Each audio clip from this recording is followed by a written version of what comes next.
ഈ അണ്ണൻ നടന്നു പോകുന്നതിനിടെ അബദ്ധത്തിൽ മറ്റൊരാളുമായി ഇടിച്ചു. അപ്പോൾ കത്തിക്കൊണ്ടിരുന്ന ഒരു സിഗരറ്റ് കുറ്റി അവന്റെ പാൻസിനുള്ളിലേക്ക് വീണു. ഒരു സ്ത്രീയുടെ പിന്നാലെ നടക്കുന്നതിനിടെയാണ് ഇങ്ങനെയൊക്കെ സംഭവിച്ചത്. എന്തോ തെറ്റായതായി തോന്നിയതോടെ തന്റെ പാൻസിന് തീപിടിച്ചതാണെന്ന് അണ്ണൻ മനസ്സിലാക്കി. ഉടൻ തന്നെ സമീപത്തെ മേശപ്പുറത്തുണ്ടായിരുന്ന പാനീയം എടുത്തിട്ട് അണ്ണൻ തീയണച്ചു. തുടർന്ന് പാൻസിൽ വെള്ളമൊഴിച്ച് തീ പൂർണ്ണമായും കെടുത്താൻ ശ്രമിച്ചു. എന്നാൽ മേശപ്പുറത്തുണ്ടായിരുന്ന പാനീയം എടുത്ത് കണ്ട ആളുകൾ അണ്ണനെ കള്ളനാണെന്ന് തെറ്റിദ്ധരിച്ചു. കടയുടമ അണ്ണനെ തെരുവുകളിലൂടെ പിന്തുടർന്നു. രക്ഷപ്പെടാൻ മറ്റൊരു മാർഗമില്ലാതെ അണ്ണൻ ഒരു വീടിന്റെ ബാൽക്കണിയിലേക്ക് കയറി. വൈകുന്നേരം ഗരേജിൽ സാധനങ്ങൾ മാറ്റുന്നതിനിടെ അണ്ണന്റെ കയ്യിൽ ഒരു ചെയിൻസോ ഉണ്ടായിരുന്നു. അടുത്തിടെ നഗരത്തിൽ തുടർച്ചയായി കൊലപാതകങ്ങൾ നടത്തിയിരുന്ന ചെയിൻസോ കൊലയാളിയാണ് ഈ അണ്ണനെന്ന് ഒരു സ്ത്രീ തെറ്റിദ്ധരിച്ചു. യാദൃശ്ചികമായി അണ്ണൻ ചെയിൻസോ പ്രവർത്തിച്ചതോടെ അത് നിയന്ത്രണം വിട്ട് നേരെ സ്ത്രീയുടെ ഭാഗത്തേക്ക് നീങ്ങി. ഭയന്ന സ്ത്രീ ഉരുണ്ടും മേഞ്ഞും ഓടി നേരെ പോലീസ് സ്റ്റേഷനിൽ പരാതി നൽകി.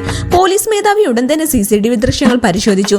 അതിൽ അണ്ണൻ ബാൽക്കണിയിലേക്ക് കയറുന്നതും സ്ത്രീകളെ പിന്തുടരുന്നതും സംശയാസ്പദമായ രീതിയിൽ പെരുമാറുന്നതും മാത്രമാണ് കാണാൻ കഴിഞ്ഞത്. ഈ സംഭവങ്ങൾക്കൊപ്പം നഗരത്തിൽ നടന്നുകൊണ്ടിരിക്കുന്ന പരമ്പര കൊലപാതകങ്ങളും കണക്കിലെടുത്ത് ഈ അണ്ണൻ തന്നെയാണ് സീരിയൽ കില്ലർ എന്ന് പോലീസ് മേധാവി നിഗമനം ചെയ്തു. ഗൈസ്, ഞാൻ ഈ വീഡിയോയിൽ അണ്ണൻ എന്നെ എത്ര തവണ വിളിച്ചിട്ടുണ്ട് കമന്റ് ചെയ്യൂ.